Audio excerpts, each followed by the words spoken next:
ایک بادشاہ کا دربار لگا ہوا تھا۔ چونکہ سردی کا دن تھا اس لیے بادشاہ کا دربار کھلے میدان میں ہی لگا ہوا تھا۔ سب خواص و عوام صبح کی دھوپ میں بیٹھے تھے۔ بادشاہ کے تخت کے سامنے ایک میز تھی اور اس پر کچھ قیمتی اشیاء رکھی تھیں۔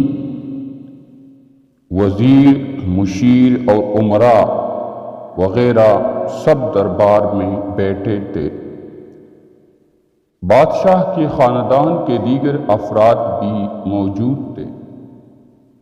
اسی وقت ایک شخص آیا اور دربار میں داخلے کی اجازت چاہی۔ اجازت مل گئی تو اس نے کہا، میرے پاس 2 اشیاء ہیں۔ میں ہر ملک کے بادشاہ کے پاس گیا ہوں اور اپنی اشیاء کو بادشاہ کے سامنے رکھتا ہوں، پر کوئی فرق جان نہیں پاتا۔ تمام ہار چکے ہیں اور میں ہمیشہ کامران و کامیاب ہو کر لوٹتا ہوں۔ اب آپ کے ملک میں آیا ہوں۔ بادشاہ نے کہا، کیا اشیاء ہیں؟ تو اس نے دونوں اشیاء بادشاہ کے سامنے میز پر رکھ دیے۔ وہ دونوں اشیاء دیکھنے میں بالکل ایک جیسی جسامت، یکساں رنگ، یکساں چمک، گویا کہ یہ دونوں اشیاء ایک دوسرے کی نقل محسوس ہوتی تھیں۔ بادشاہ نے کہا، یہ دونوں اشیاء تو بالکل ایک جیسی ہیں۔ تو اس شخص نے کہا، جی ہاں، دکھائی تو ایک سی ہی دیتی ہے لیکن ہے مختلف۔ ان میں سے ایک ہے بہت قیمتی ہیرا اور ایک ہے شیشہ۔ بظاہر یہ دونوں ایک سے ہیں، کوئی آج تک یہ نہیں پہچان سکا کہ کون سا ہیرا ہے اور کون سا شیشہ۔ کوئی جانچ کر بتائے کہ ان میں سے ہیرا کون سا ہے اور کون سا شیشہ، اور کوئی صحیح پہچان گیا اور میں ہار گیا تو یہ قیمتی ہیرا آپ کا ہو جائے گا، لیکن شرط یہ ہے کہ اگر کوئی پہچان نہیں پایا تو اس ہیرے کی جو قیمت ہے اتنی رقم آپ کو مجھے بطور انعام دینا ہوگی۔ اسی طرح میں کئی ممالک سے جیت کر آیا ہوں۔ بادشاہ نے کہا، میں تو نہیں پہچان سکتا۔ وزیر و مشیر بولے، ہم بھی جانچ نہیں سکتے کیونکہ دونوں بالکل ایک جیسے ہیں۔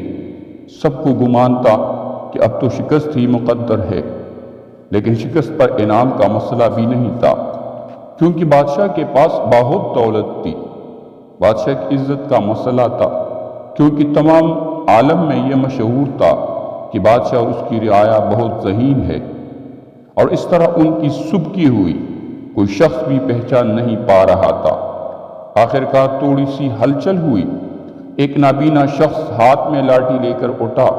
اس نے کہا، مجھے بادشاہ کے پاس لے چلو، میں نے تمام باتیں سنی ہیں اور یہ بھی سنا ہے کہ کوئی پہچان نہیں پا رہا ہے، ایک موقع مجھے بھی دیں۔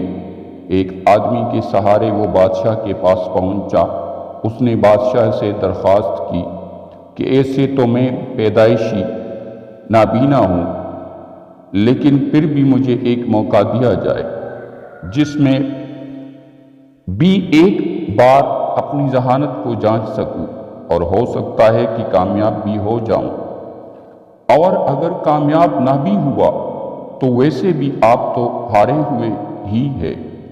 بادشاہ کو محسوس ہو کہ اسے موقع دینے میں کیا حرج ہے۔ بادشاہ نے کہا کہ ٹھیک ہے۔ اس نابینا شخص کو دونوں چیزیں چھونے کے لیے دے دی گئی اور پوچھا گیا، اس میں کون سا ہیرا ہے اور کون سا شیشہ؟ یہی آپ کو معلوم کرنا ہے۔ اس آدمی نے ایک لمحے میں کہہ دیا کہ یہ ہیرا ہے اور یہ شیشہ۔ جو آدمی اتنے جگہوں سے جیت کر آیا تھا وہ بہت حیران ہو گیا اور کہا، ٹھیک ہے، آپ نے صحیح پہچانا، آپ کو مبارک ہو۔